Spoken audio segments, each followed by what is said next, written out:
React projects में एक common frustration होती है। लिंटर की वार्निंग फिक्स करते करते आप अपने ऐप का कोर फीचर ही ब्रेक कर देते हो। मान लीजिए आप एक चैट ऐप बना रहे हैं।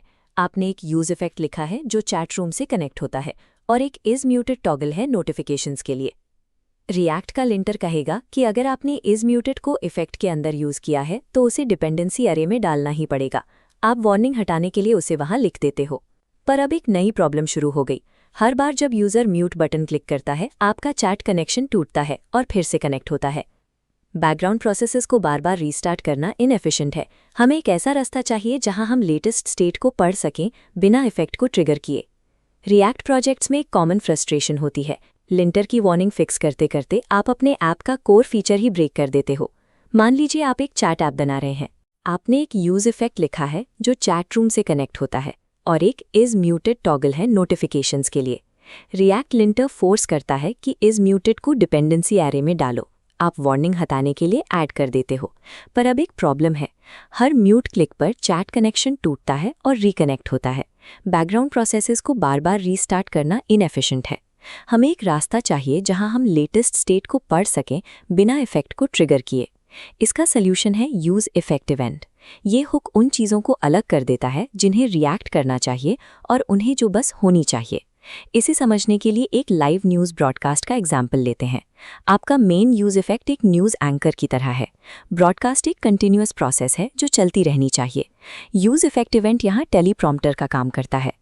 प्रॉम्प्टर पर टेक्स्ट बदल सकता है, यानी आपकी स्टेट अपडेट हो सकती है और एंकर वही नया टेक्स्ट पढ़ेगा, लेकिन इस वजह से पूरा लाइव शो रीस्टार्ट नहीं होता।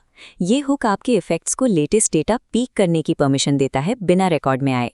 ये रिएक्टिविटी और स्टैटिक रीडिंग के बीच का गैप फिल करता है। अब इसी मेंटल मॉडल को कोड में अप्लाई करते हैं हमारी चैट ऐप फिक्स करने के लिए। पहला स्टेप, इज म्यूटेड लॉजिक को यू इफेक्ट इवेंट में रैप करके ऑन कनेक्टेड का नाम देंगे। दूसरा स्टेप, इस ऑन कनेक्टेड फंक्शन को अपने मेन यू इफेक्ट के अंदर कॉल करेंगे। अब ध्यान से देखिए, हमारा डिपेंडेंसी अरे अभी भी खाली है। लिंटर और डेवलपर दोनों खुश हैं। जब आप म्यूट टॉगल करोगे तो ऑन कनेक्टेड फंक्शन को नया स्टेट मिल जाएगा, लेकिन मेन इफेक्ट को पता भी नहीं चलेगा और कनेक्शन स्टेबल रहेगा। इस तरह आप रिस्ट्रिक्टिव डिपेंडेंसी रूल्स को बाईपास कर सकते हो और अपने बैकग्राउंड प्रोसेसेस को बिना वजह रिस्टार्ट होने से बचा सकते हो। ये हुक वेब सॉकेट्स, टाइमर्स और इवेंट लिसनर्स के लिए सबसे ज्यादा काम आता है। वार्निंग टोन, लेकिन ध्यान रहे, कुछ वेरिएबल्स ऐसे होते हैं जिन पर इफेक्ट को रीस्टार्ट होना ही चाहिए, जैसे कि रूम आईडी। अगर यूजर रूम बदलता है तो आपको पुराना चैट डिस्कनेक्ट करके नए से कनेक्ट होना पड़ेगा।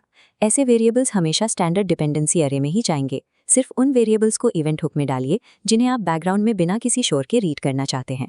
एक बात का ध्यान रखें, ये फंक्शन आप सिर्फ इफेक्ट्स के अंदर कॉल कर सकते हैं।